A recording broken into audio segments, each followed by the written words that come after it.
No, I never wanted to do anything that was current affairs, because I didn't think it would have any kind of long lasting appeal. Commenting on news stories is just something that's like, disposable stuff. It's not transcendent. I start trying to say big words. It doesn't pass the test of time. And it doesn't speak to any higher truth, is what I was kind of going to say there. So, Monsieur Cosby gets out of jail there. Now, why am I calling him Monsieur Cosby? Because even though it is about Dr. Huxtable and his family, I'm setting this in France. And, you're probably aware that The Cosby Show was huge back in the 80s and even the early 90s, probably. And then maybe even after that on reruns. I think even, in my memory, even by the late 80s, I think it was already doing reruns. But when I was in France, and I spent a lot of time in France, and I used to always stay with friends of my parents. They became like my second family, and they only had one son. And he was, not all only children are spoilt, but he was spoilt. He was given every toy. But maybe he didn't get exactly the right kind of direction or love from his parents. I'm not really quite sure. Maybe his parents showed him love by buying him things too much. Now, funny thing is, they were really actually useful to me as far as my upbringing, in that they gave me a kind of discipline maybe that I either wasn't given or wouldn't accept from my parents, but I did accept from them. So they were great for me. And then, he resented me, I think maybe for a bit. Who's this guy now coming along and taking some of the attention of his parents away from him? But I think he also appreciated then that some of the negative attention that his parents might give him were taken away from him. And after a little while, he appreciated having a big brother, And as I say, he was spoiled. I think he was watching The Cosby Show, or I think maybe they just called it in French, Les Cosby. And so he was watching it on a portable TV in his room. I think he had a portable TV, and that was rare in the 80s, I keep thinking I'm going to start saying like, back in the day, of course, we were wearing onions around our waist as a belt or something, because that was a style at the time. Like I'm telling a story like Grandpa Simpson. It is kind of like that. But hey, this isn't the olden days, The 80s, even though it's 40 years ago. Is it? Yeah, nearly. Well, the beginning of the 80s anyway. It wasn't a million years ago, It was only recent history. It's very hard for people who might be only, in their teens or in their 20s to consider that. Anyway, he's watching one of the biggest shows, and these shows got syndicated all around the world. And anytime I'd be in a different country, I mean, it must be bizarre seeing it in Japanese or German or Italian. And most of the time I'd be in France. And no, I mean, I suppose you'd see it in German and Italian. Anyway, so funny, right? The French, definitely. Some countries put subtitles, like the Dutch do, right? And they love learning English. And they might read the subtitles if they're not sure in Dutch what that English word is. But the French, pretty much always, the American shows that they imported, and they tried not to import too many American shows because they didn't want too much American influence. Back in the 80s, they knew this is only going to lead to one place, and that's where we are now. Because they knew that it will, the American influence, whether it be, the hamburgers, that side of the culture, the blue jeans, it didn't, what's wrong with that, Levi's jeans, who really is Mr. Levi making the jeans? Anyway, back to this, right? They knew. Now looking back, I think they had to have sensed, even if they didn't directly know, what this was that was coming through their TV screens from across the Atlantic. And the French tried to even stop words like Le Weekend on the radio, when the DJ might say, and it's the weekend now. They go, no, it's the fin de la semaine, but that's too clunky. And it was cool and modern to wear your blue jeans and eat a hamburger, an American hamburger with your fromage on your hamburger. Let me not get into Pulp Fiction and your Royale with cheese. Anyways, he's watching TV in his room. I said to him, "Oh, what are you watching?" And I'm looking at it, and I see, Dr. Huxtable there. Bill Cosby is Dr. Huxtable, and he's talking to Theo, and he's saying something like, he's talking French, but they dub over the voice. And he's, going, maybe Theo is going out, and Dr. Huxtable then, like, he's not, he's got somebody else's voice, he's got some French guy's voice, and he's going, hey, Theo, viens ici. And he says, oh, papa, je sors avec mes amis. And he goes, no, you're not going out with your friends. You've got school tomorrow. And then Theo's like, oh, and so you're supposed to think, oh, isn't that such a wholesome family, And he wants to go out with his friends, but his responsible doctor father says, no, you got school tomorrow. You can't go out with your friends. It's late. Where do you think you're going? This kind of stuff. But it's all in French, And so I'm kind of fascinated with this, to hear the voice, because it's nothing like Bill Cosby, It really is this guy kind of going like, non, tu vas pas sortir ce soir, Theo. And so I says to him, oh my God, you have the Cosby Show here. And he goes, bah oui, we have the Cosby. And I says, that's amazing. I didn't know you had that. And he goes, what, you have the Cosby Show too? But he's saying it in French, And I'm going like, what do you mean we have the Cosby Show too? It's an American. And I'm not American. But he knew that. But I'm just trying to explain to him it's American, And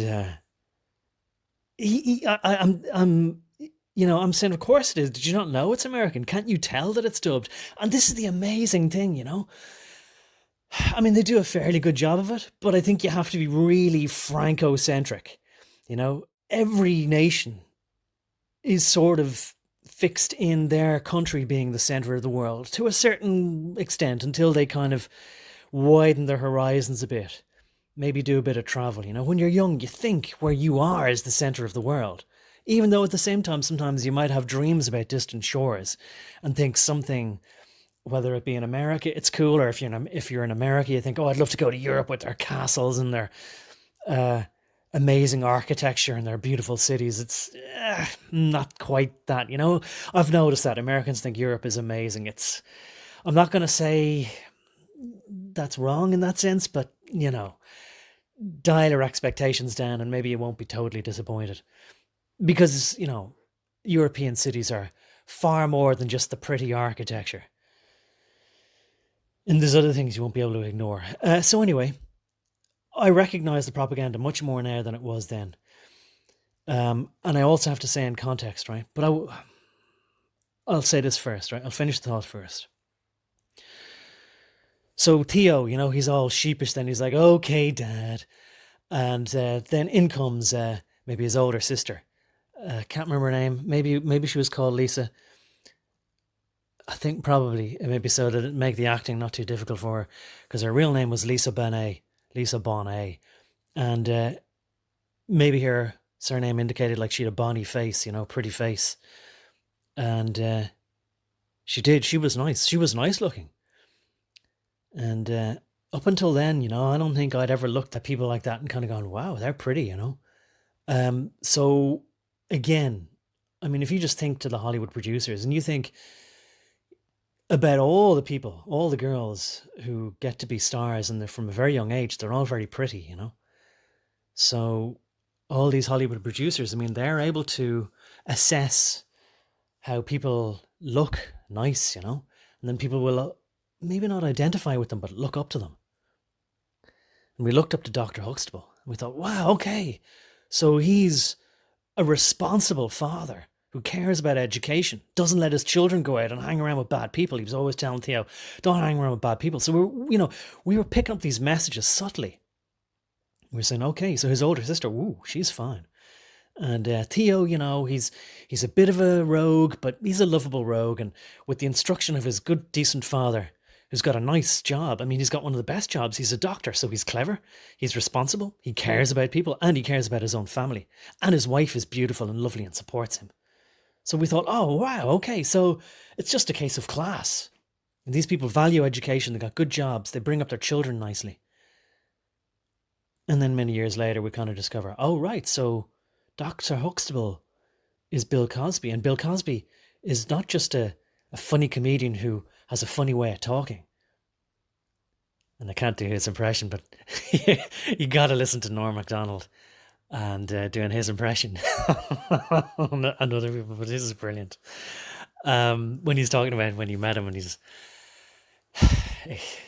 telling him how his father's a great fan of his. Let me not digress again.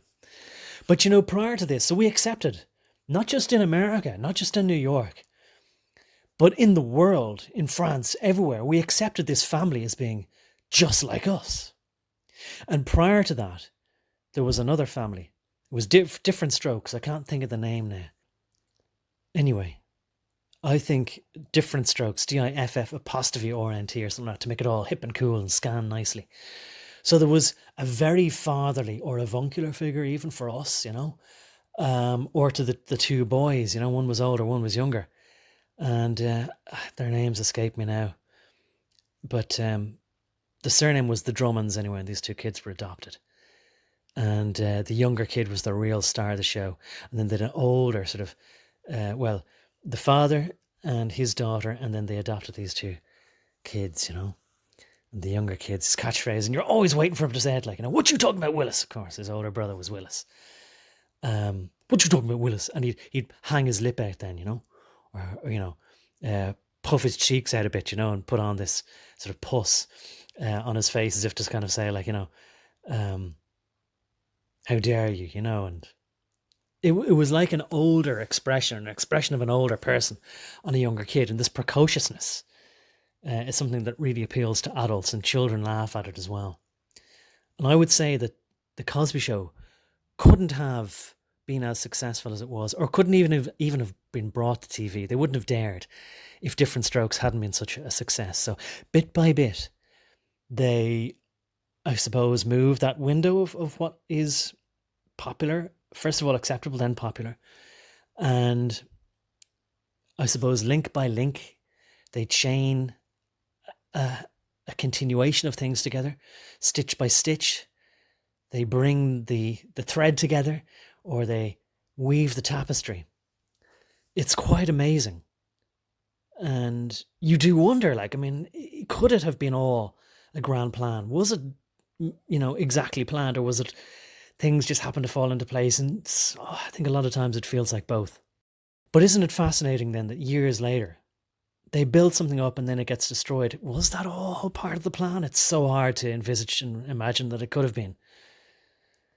So here he is many years later, and Monsieur Cosby, you know, he's out again to find the real people who did wrong to the starlets.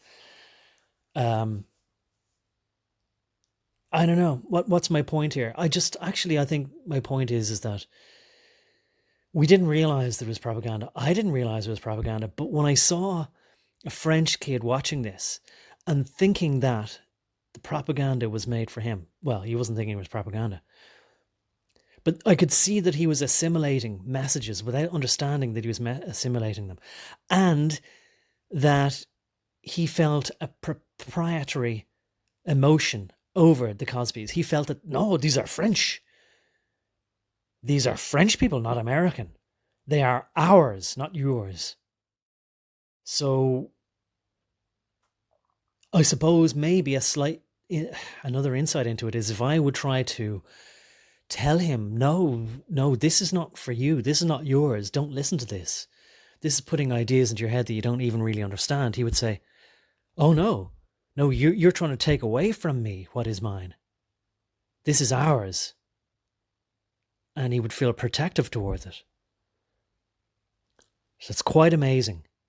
And no wonder anyway they would be willing to put voice actors on it and that kind of thing. Even though it's weird, it's always so strange. I mean, watch something like The Simpsons translated into so many other different languages. And, you know, people think, you know, the characters that's their actual voice. And then people who've seen the original in American English are like, how could anybody think that's really Sideshow Bob or all these other characters? Bart himself, of course, and Homer. You know, Homer in French is like, I think probably like Dr. Cosby, you know, or he doesn't have that Dan Castellaneta voice. But, you know, again, he was like, je suis Homer Simpson and I am an idiot. Right, well, listen, I've gone beyond where I should have ended the video. Monsieur Cosby played a fascinating role in programming the psychology of not just America, but of the world.